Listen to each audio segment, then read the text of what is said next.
Hey, Shalom wa QAM Yasharahla. Today we're going to read the second book of Esdras Chapter 12. This is second Esdras Chapter 12. And it came to pass, whilst the lion spake these words unto the eagle, I saw, and behold, the head that remained and the four wings appeared no more, and the two went unto it, and set themselves up to reign, and their kingdom was small and full of uproar. And I saw, and behold, they appeared no more, and the whole body of the eagle was burnt, so that the earth was in great fear. Then awaked I out of the trouble and trance of my mind, and from great fear, and said unto my spirit, Lo, this hast thou done unto me, and that thou searchest out the ways of the highest.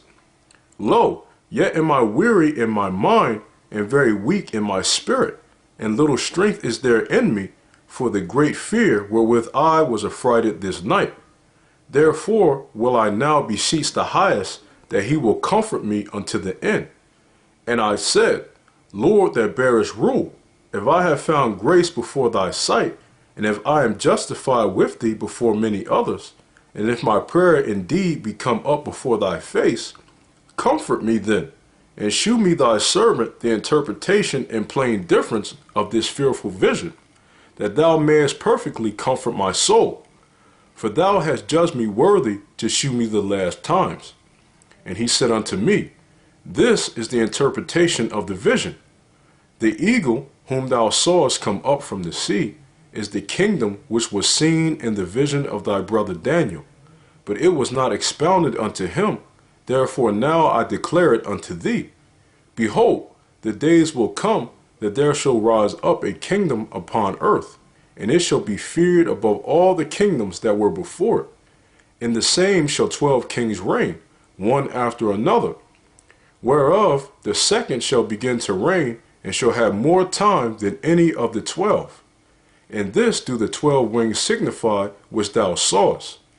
As for the voice which thou heardest speak, and that thou sawest not to go out from the heads, but from the midst of the body thereof, this is the interpretation, that after the time of that kingdom there shall arise great strivings, and it shall stand in peril of falling. Nevertheless it shall not then fall, but shall be restored again to his beginning. And whereas thou sawest the 8 small under feathers sticking to her wings, this is the interpretation, that in him there shall arise 8 kings, whose times shall be but small, and their years swift. And 2 of them shall perish, the middle time approaching. 4 shall be kept until their end begin to approach, but 2 shall be kept unto the end.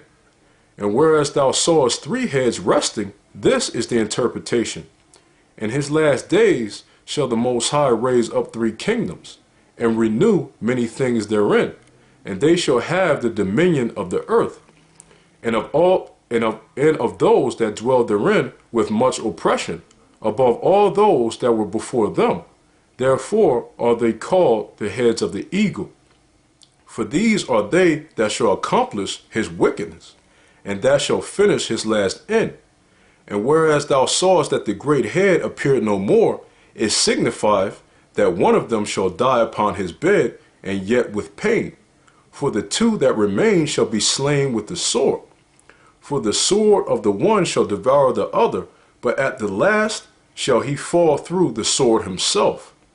And whereas thou sawest 2 feathers under the wings passing over the head that is on the right side, it signifieth that these are they, whom the highest hath kept unto their end.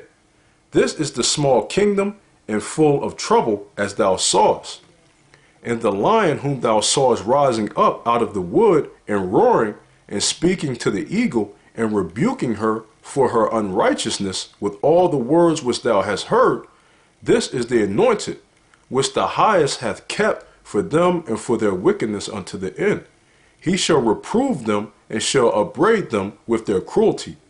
For he shall set them before him alive in judgment, and shall rebuke them and correct them.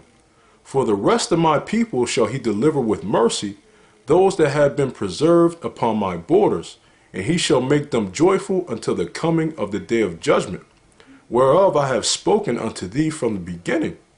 This is the dream that thou sawest, and these are the interpretations. Thou only hast been meet to know this secret of the highest.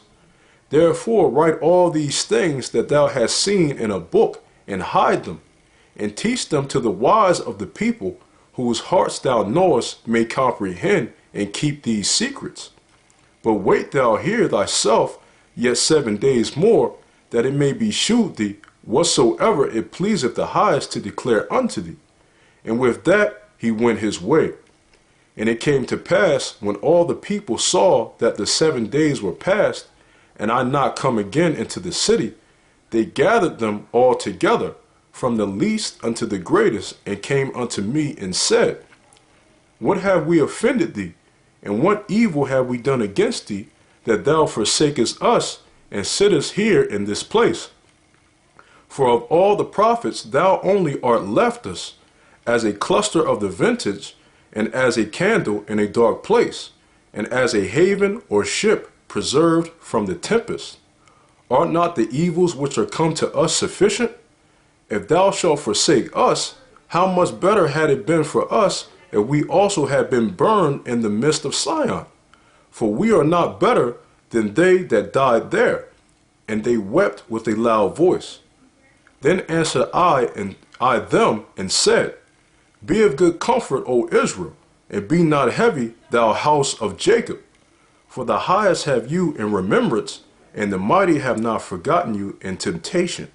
As for me, I have not forsaken you, neither am I departed from you, but am come into this place, to pray for the desolation of Sion, and that I might seek mercy for the low estate of your sanctuary.